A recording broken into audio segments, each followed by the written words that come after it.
사도신경으로 우리의 신앙을 고백하겠습니다. 나는 전능하신 아버지 하나님 천지의 창조주를 믿습니다. 나는 그의 유일하신 아들 우리 주 예수 그리스도를 믿습니다. 그는 성령으로 잉태되어 동정녀 마리아에게서 나시고 본디오 빌라도에게 고난을 받아 십자가에 못 박혀 죽으시고 장사된 지 사흘 만에 죽은 자 가운데서 다시 살아나셨으며 하늘에 오르시어 전능하신 아버지 하나님 우편에 앉아 계시다가 거기로부터 살아있는 자와 죽은 자를 심판하러 오십니다.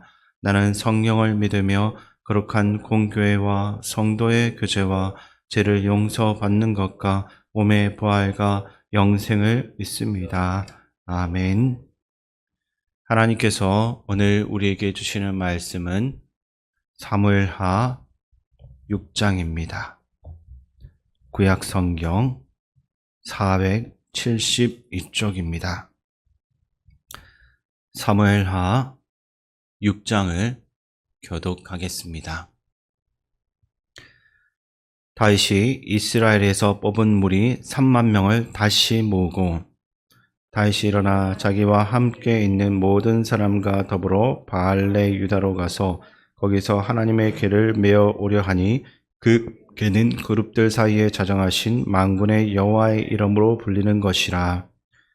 그들이 하나님의 궤를 새 수레에 싣고 산에 있는 아비나답의 집에서 나오는데 아비나답의 아들 우사와 아요가 그 새 수레를 모니라.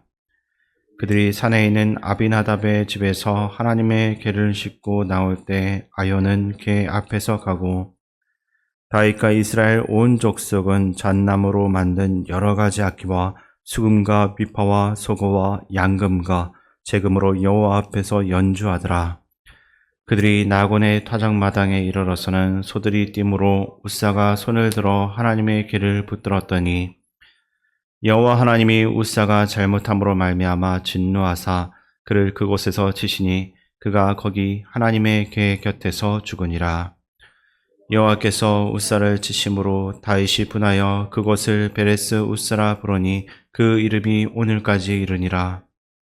다윗이 그날에 여호와를 두려워하여 이르되 여호와의 궤가 어찌 내게로 오리오 하고 다윗이 여호와의 궤를 옮겨 다윗성 자기에게로 메어 가기를 즐겨하지 아니하고 가드 사람 오벳 에돔의 집으로 메어 간지라.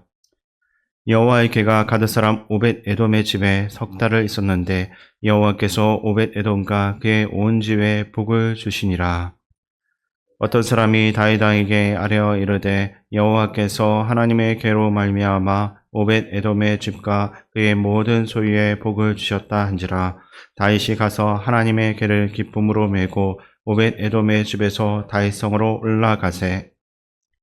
여호와의 궤를 맨 사람들이 6걸음을 가매 다윗이 소와 살찐 송아지로 제사를 드리고 다윗이 여호와 앞에서 힘을 다하여 춤을 추는데 그때 다윗이 배에 에봇을 입었더라. 다윗과 온 이스라엘 족속이 즐거이 환호하며 나팔을 불고 여호와의 궤를 메어 오니라.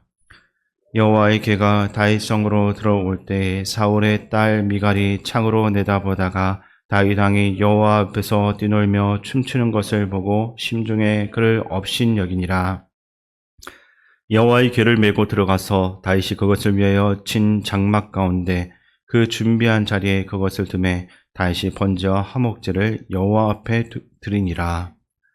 다윗이 번제와 화목제 드리기를 마치고 만군의 여호와의 이름으로 백성에게 축복하고 모든 백성 곧 온 이스라엘 무리에게 남녀를 막론하고 떡 한 개와 고기 한 조각과 건포도 떡 한 덩이씩 나누어 주매 모든 백성이 각기 집으로 돌아가니라.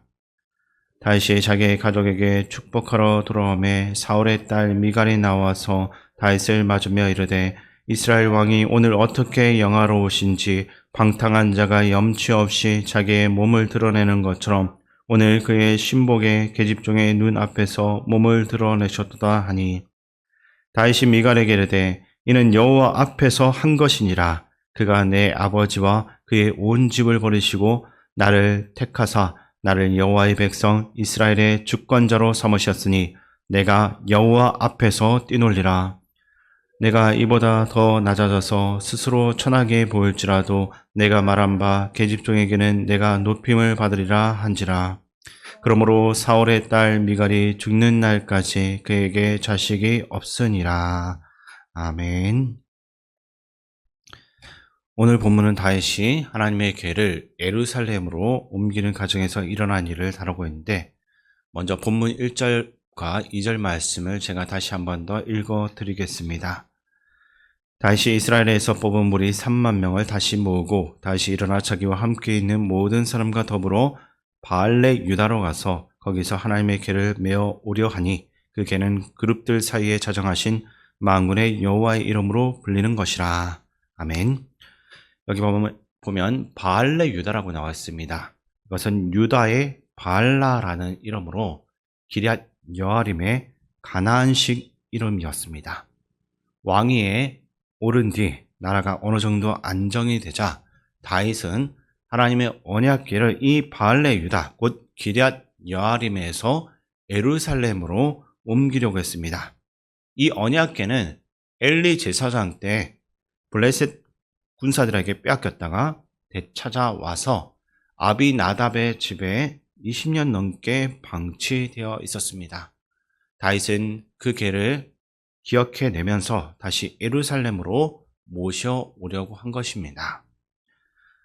근데 처음에는 순수한 신앙 열정으로 행동하는 것처럼 보였지만 왕으로서 새로운 왕조의 전통성과 정당함을 백성들에게 분명히 하고자 하는 정치적 의도가 있었기에 운반 도중에 어떠한 사건이 일어났고 거기에서 언약궤는 율법에 따라 레위 사람들이 미어서 운반해야 됐지만 그렇지 못했습니다.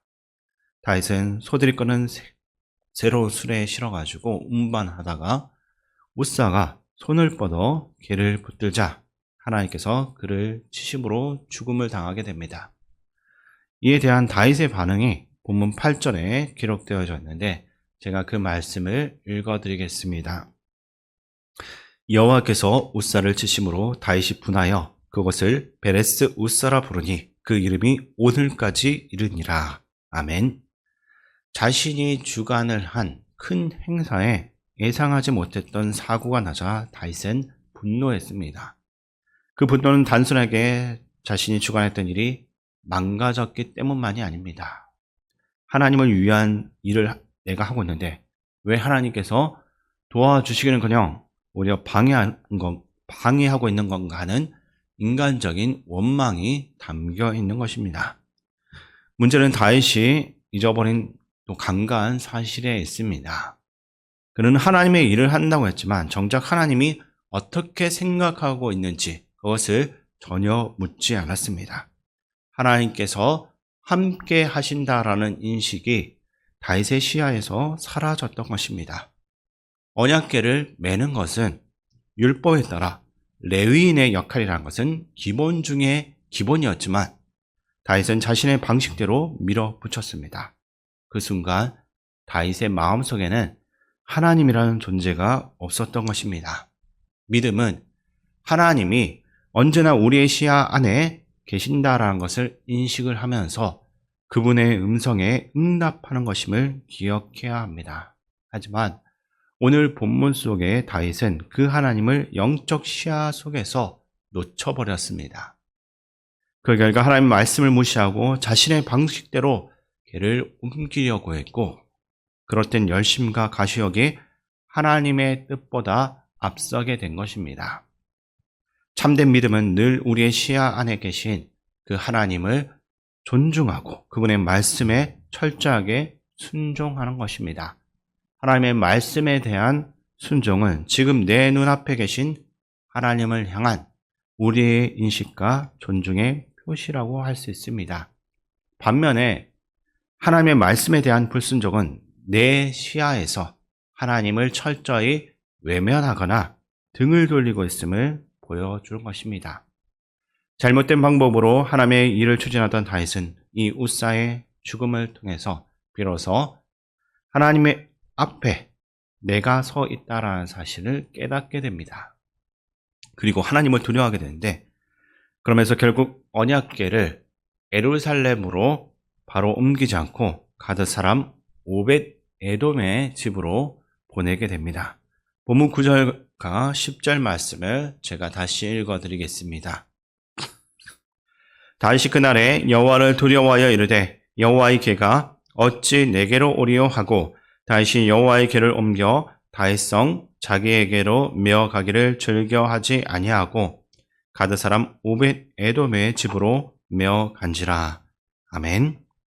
근데 오벳 에돔의 집에 언약궤가 머무는 동안 하나님께서 그 집에 복을 내리셨다라는 소식을 들었던 다윗은 다시 이 궤를 옮기기로 결심하고 있습니다.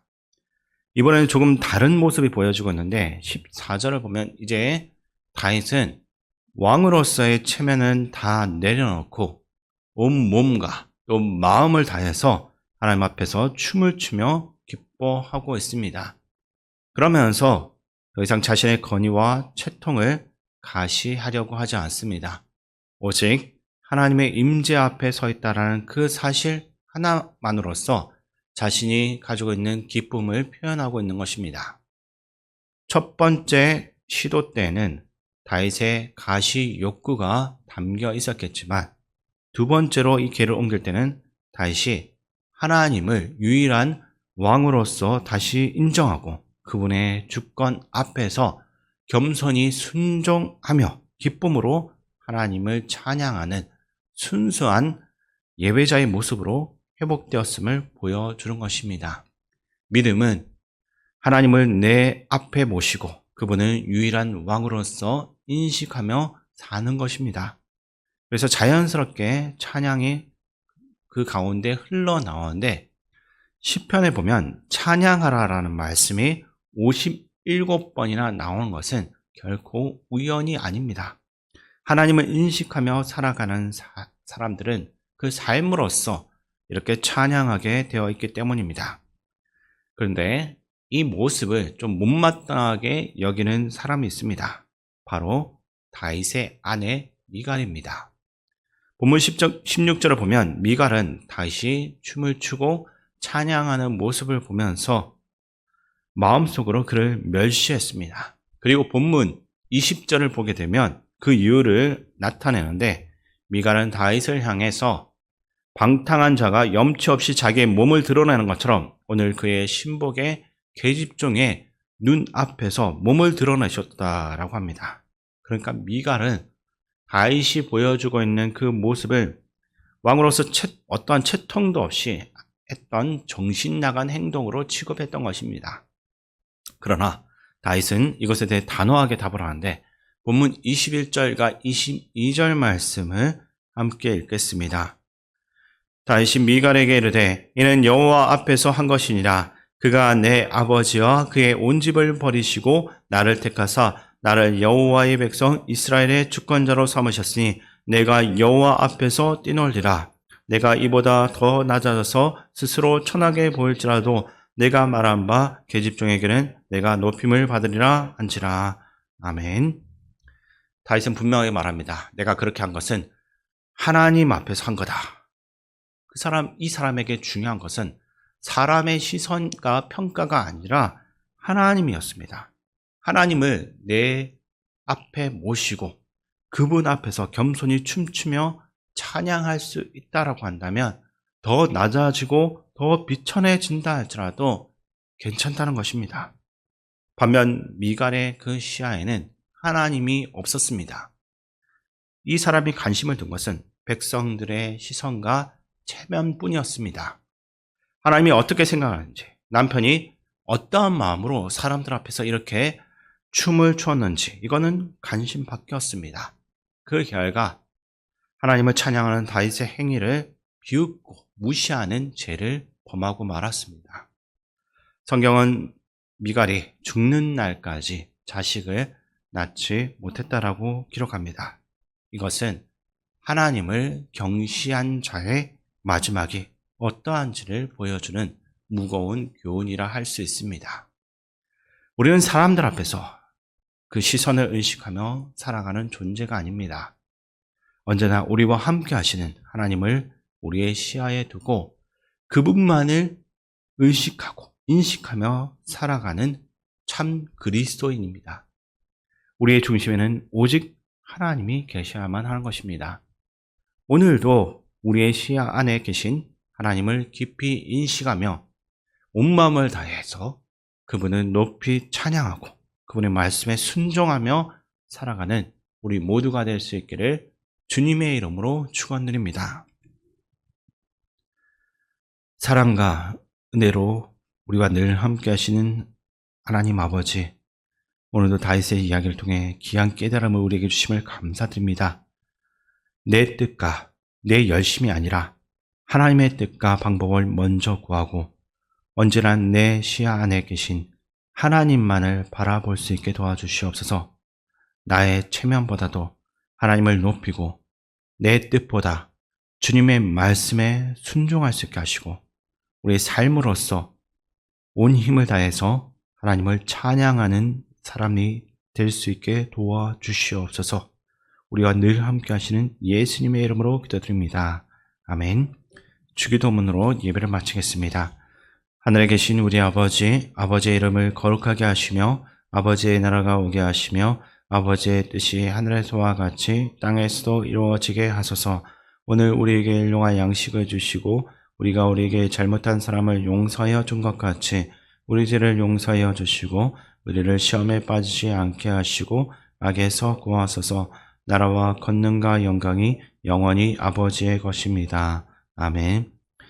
이 시간 말씀을 묵상하며 기도할 때 미가엘과 같이 사람의 눈치를 보며 하나님의 임재를 가볍게 여기지 않도록 기도하시고 다윗처럼 오직 하나님 앞에서 낮아지고 겸손히 순종하는 삶을 살 수 있도록 기도하시기 바랍니다.